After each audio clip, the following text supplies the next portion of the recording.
Hey, Crystalline21 here with how to play Infernities. I'm going to explain basically as you're playing, what do you want to be thinking about. In Infernities is a different type of deck. It's a deck that basically gives your opponent hand advantage every single time you duel.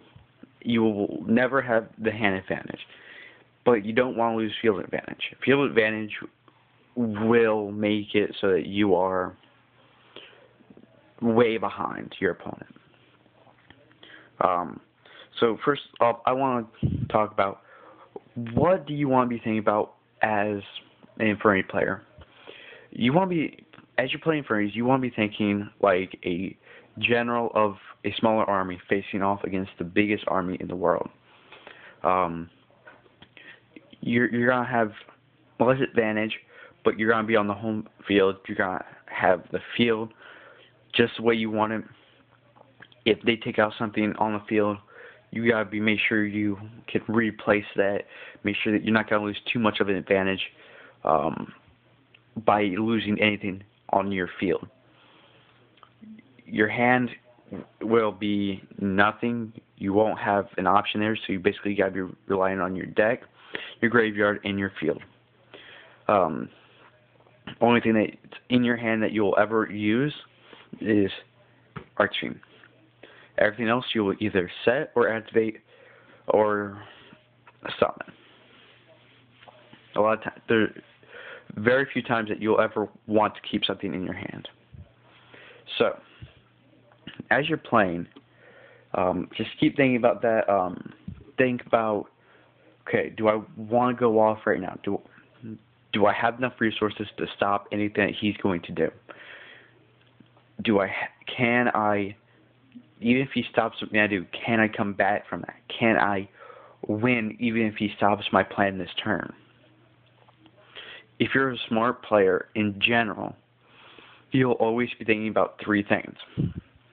1, what is my opponent thinking? 2, what does my opponent have on the field? And 3, what does he have in his hand?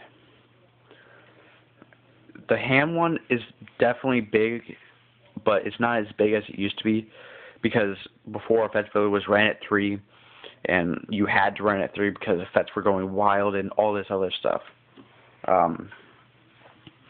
But effect failure is now either 1 or 2 in most decks. Especially for playing Infernities, a lot of times they'll go for max C over effect failure, because they're like, okay, they're going to special summon and spam out so much shit, I'm just going to try to get a good hand advantage over them, even though they already have a hand advantage. You do have to remember that people will rather drop Mat C over Valor in some situations. And you have to be able to tell, is your opponent planning on dropping something? Is he planning on, is he playing with a certain card in his hand? Is he reacting to anything that you're doing by putting his hand over a card? Is he doing anything like that? And if he is, good chance that you need to sit back and think, okay, what does he have? What could he have? What are decks playing right now? What deck is he playing? What cards are those decks running? And this is something that you need to do in general as a player in Yu-Gi-Oh! You need to be thinking about all this stuff constantly as you're playing. This isn't something just for Inferno players. Inferno players need to do this a little bit more, because we are always at a disadvantage, because we do not have cards like Effect Veiler that we can just randomly drop to stop one of your effects. We don't have that advantage. We have to rely on either Barrier or Break for most of our stuff, or Void Ogre. But a lot of times you just have to realize, okay, is it going to be worth taking the risk? Risk versus reward. You always have to, that's a general life lesson, risk versus reward. Is it worth the risk to take this chance? Will I get enough out of it for the effort that I'm putting into it? Just general stuff like that. And as you're playing, this is something different for Infernities that most that don't have, is if you don't play exactly the way you need to. If you send the wrong card to the grave, will it bite you in your ass? Hell yes. If you send, let's see here. Let's say you summon Armageddon Knight. You send an Archfiend. Send that to the grave. Now what? Do you have any way of getting this Archfiend back? Or did you just send it there because you like having an Archfiend in the grave? What advantage does having this Archfiend in the grave give you? I mean, if it's in the deck, you have a 1 in 3 chance of draw. Or I'm getting really tongue-tied here. If you honestly, Archfiend is one of the last things that you want to send to the grave unless you can automatically plus off of it. Like if you have a Monster Reborn, to be able to special summon that back, hit the search effect, and just keep going off from there. But doing Archfiend, sending the Archfiend to the grave and stopping there, is a bad move. What you would want to do is either go Avenger, Necromancer, or most oftenly Stygian. These are the 3 cards that you would want to send first turn. Now this, you only send this if you have something that you can do to get it back to special. Well, okay, I already said that wrong. You only want to send Necromancer if you have the ability to send another Infernity card to the grave. And if you have that ability, then you'll want to send the Necromancer.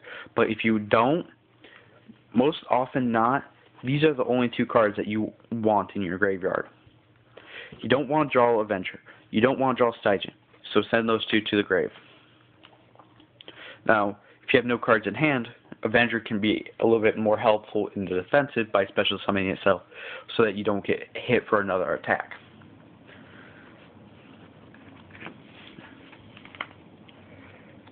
I mean, that's just, you have to weigh the options of what you have in your deck, what you have in your hand, what you have on the field. I mean, especially first turn. You need to be able to tell, do I want to set all this and risk them heavy storming it, MSTing it, this tornado, any of the others? You have to weigh those options. Is it worth the risk of just setting the launcher? I honestly have this much to say. If you have a launcher first turn and you can't use it, hold on to it. Don't set it. Don't set the launcher. Don't activate the launcher. Just hold it in your hand. If you get an top deck and Archfiend, okay, well, it's a bad time for the top deck Archfiend, but you can easily activate that, send it to the grave, or send the Archfiend to the grave, and hopefully you have something else to do. Or if you have 1-for-1, even better, you can do a whole bunch of other shit. But you just have to weigh the options, like in any other deck. That's just how it is. But you always have to think of every single turn as your last. Because with Infernities, if you mess up once, it could be the end. If you search the wrong card, it could be your last. If you underestimate your opponent, it could be the last time you underestimate him. But I'm not really saying anything that a normal player shouldn't already know. Now, for Infernities, a key thing that I have to say for any Infernity player is know when to drop your hand. If you drop your hand for no reason, you will be at a more disadvantage than what you would want.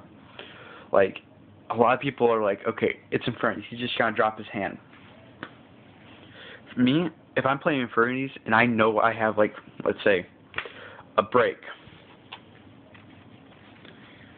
and a barrier, I can't use either of those, I'm not gonna set these. I'm gonna keep these in my hand because I know these are gotta be a bigger advantage late game than they will be me just setting them and having my opponent heavy storm or MSD them. Especially if I can't use them. I mean, first turn break, I can't use that because guess what? I don't have an Inferno card in my grave to banish. At least not yet. And if I normally do, I don't want to banish it because guess what? You put it there for a reason. It's just you have to know when to drop your hand. If you drop your hand, you could be at a big disadvantage at a heavy storm. And I hate to say it, but so many Inferno players will lose out to heavy storm just because they're stupid about it. Most Inferno does run one Starlight Road. You have that one Starlight Road, so you have a 1 in 40 chance. And you don't want to be running a 42 Inferno deck. Why? Because you really, really rely on searching, top decking, and having more cards in the deck really, really fucking hurts you. But being able to search out, let's see here, there's 3, 4, 5,